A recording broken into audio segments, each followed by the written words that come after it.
সম্মানিত দর্শক এবং শ্রোতাবৃন্দ, আমি ডক্টর আবুল কাশেম মোহাম্মদ মাহবুবুল্লাহ যশোরী বাংলাদেশি সেবা পার্টির পক্ষ থেকে আপনাদের সকলকে জানাই আসসালামু আলাইকুম ওয়া রাহমাতুল্লাহ।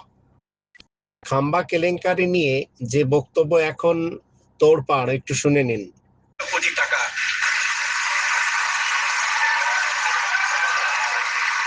শত কোটি টাকা লুটপাট করা হয়েছে।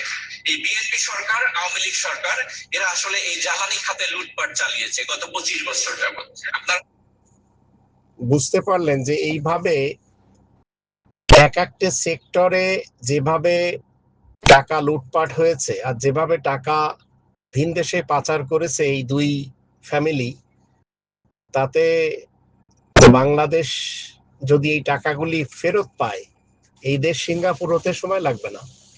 এর জন্য দরকার হচ্ছে এই চোরদের চুরির হাত কর্তন করার জন্য বাংলাদেশি সেবা পার্টির শরিয়া শাসন ব্যবস্থার দরকার।